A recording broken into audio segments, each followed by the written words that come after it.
A problem-solver investigation into a demolition mess in Ecorse is now a criminal matter. Yeah, Fox 2 broke the story 2 weeks ago, and now we've learned that the state police have jumped in. Here's Scott Lewis. Scott?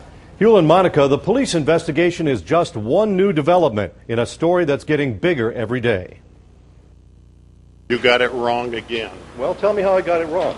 You won't listen. I will listen. Let's just sit down and talk about it. The problem solvers back on the tail of the runaway mayor with new questions about the steel mill demolition job that turned into a fiasco.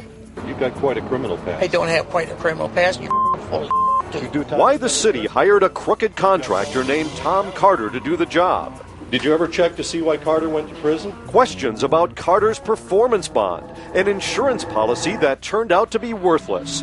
And did we catch the Ecorse city attorney speaking with a forked tongue?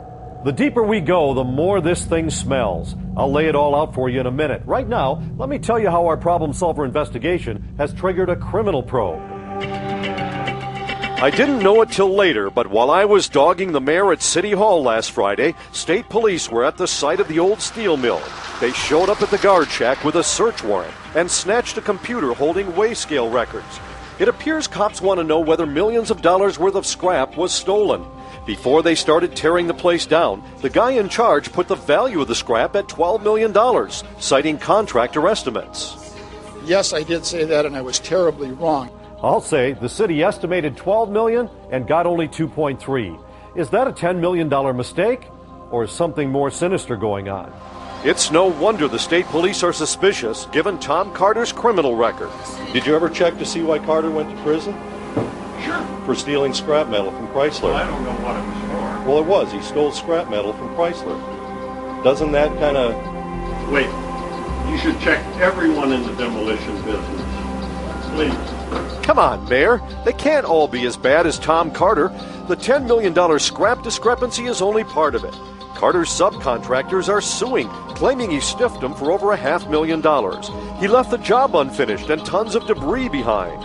Worse yet, he dumped even more rubble on the site, concrete from houses he tore down in Ecorse. Now that's the focus of a second criminal investigation. That's right, the DEQ checked those piles of concrete and found asbestos mixed in. They issued a violation, and now they've assigned a criminal investigator to look into it. If the city had checked, they would have discovered that Carter's companies have been involved in other environmental messes. In the 1980s, a PCB dumping case at Carter Industrial that cost $12 million to clean up, and another $2.5 million cleanup at Carter's scrapyard in Alpena. The taxpayers footed that bill, plus Carter has convictions for bad checks, larceny, air pollution, and malicious destruction of a building. Is there a worse contractor in the state of Michigan with a worse track record? Well, at that point, we thought Tom Carter was much cheaper than the other people, and we thought we were in good shape with him because of that, and that's quite frankly why we did it. Okay, so he's cheap, but here's a good question. Do y'all do background checks for people that you're giving contracts to? The mayor defers to the city attorney on that one. If the person has to be licensed, then we do not have to have a background check. You should note that Tom Carter was licensed by the state of Michigan. Hold it, back that up. What did she say? That Tom Carter was licensed by the state of Michigan. Oh, no, he wasn't. We asked the state to check. They ran him under Tom Carter and his two company names. They all came back not licensed.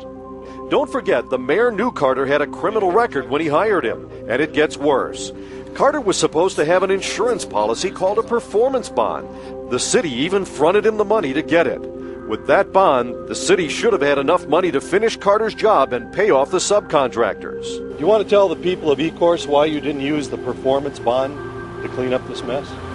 We're in court over it now. Yeah, they're in court because Carter got a performance bond from a fly-by-night offshore company. The bond is worthless. There is no money. You could have had insurance and cleaned this up, right?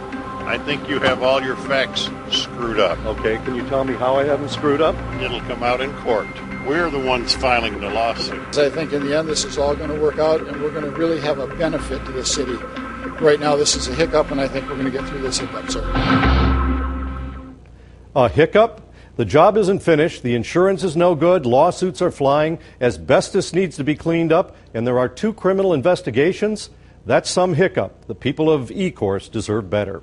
Yep. And Scott, right now the mayor still will not sit down with you one-on-one. No, he's not willing to do that, and I've asked him a couple of times.